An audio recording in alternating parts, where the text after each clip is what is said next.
और अब खबर झारखंड से, जहां स्वास्थ्य व्यवस्था का हाल बेहाल है। यहां बीमार पड़ना या घायल होना जानलेवा तक साबित हो रहा है। ताजा मामला गोड्डा का है, जहां 3 घंटे के इंतजार के बावजूद एक घायल बच्ची को एम्बुलेंस नहीं मिली और उसकी जान चली गई। इस मामले के बाद राज्य की स्वास्थ्य व्यवस्था फिर से सवालों के घेरे में है। झारखंड में स्वास्थ्य व्यवस्था भगवान भरोसे दिख रही है, जहां एम्बुलेंस का इंतजार मरीज के लिए जानलेवा साबित हो रही है। गोड्डा में हुए एम्बुलेंस के अभाव में बच्ची की मौत ने सबों को झकझोर कर रख दिया है। यह झारखंड में तंत्र की असंवेदनशीलता और उदासीनता का जीता जागता प्रमाण है। झारखंड में विकास और जन कल्याण के खूब दावे हो रहे हैं, लेकिन हकीकत इसके ठीक उलट है। जिस संथाल का मुख्यमंत्री और स्वास्थ्य मंत्री प्रतिनिधित्व करते हैं, वहां मरीजों को एक अदद एम्बुलेंस तक उपलब्ध नहीं है और जिंदगी दम तोड़ रही है। दरअसल गोड्डा में संतोष महतो की बेटी छत से गिरकर गंभीर रूप से घायल हो गई थी। बच्ची तड़प रही थी और उसे अस्पताल पहुंचाने की जरूरत थी।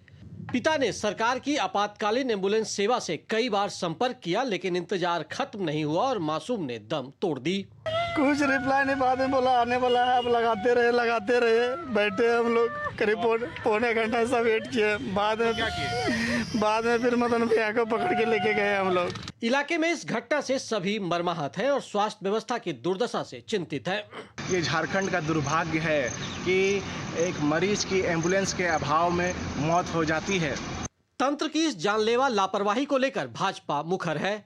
पार्टी के प्रदेश अध्यक्ष बाबूलाल मरांडी ने कहा कि हेमंत सरकार की घोर लापरवाही का खामियाजा गोड्डा की एक मासूम बेटी को अपनी जान देकर भुगतना पड़ा।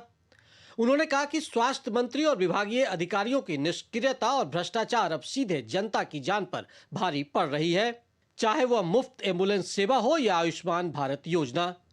श्री मरांडी ने आरोप लगाते हुए कहा कि हेमंत सरकार ने स्वास्थ्य सुविधाओं से जुड़ी हर योजना को भ्रष्टाचार और कमीशनखोरी का अड्डा बना दिया है। क्षेत्र के पूर्व विधायक और भाजपा नेता अमित मंडल ने भी इस घटना पर गम और गुस्सा जाहिर किया है।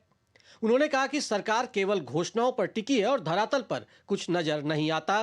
मंत्री इरफान अंसारी कहते हैं कि 2000 करोड़ से हम रिम्स 2 का निर्माण करेंगे, जहां वो फेसबुक में जो है अस्पताल का निरीक्षण करते हुए दिखते हैं, डॉक्टर को फटकार लगाते हुए दिखते हैं। वहीं दूसरी तरफ ग्रामीण क्षेत्र में एम्बुलेंस मुहैया नहीं कराया जाता है। इधर स्वास्थ्य महकमा इस पूरे प्रकरण पर बचाव की मुद्रा में है।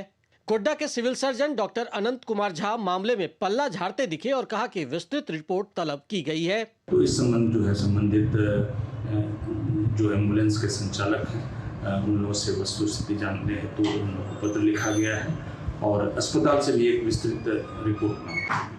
पिछले दिनों राज्य के सबसे बड़े सरकारी अस्पताल में भी घोर लापरवाही सामने आई थी, जब बिरहोर आदिम जनजाति के एक बच्चे को बेहतर इलाज नहीं मिल पाया और उसकी जान चली गई। झारखंड में स्वास्थ्य सेवा के नाम पर मोटी राशि खर्च हो रही है, बावजूद इसके एम्बुलेंस के इंतजार में मासूम की मौत कई सवाल खड़े करती है।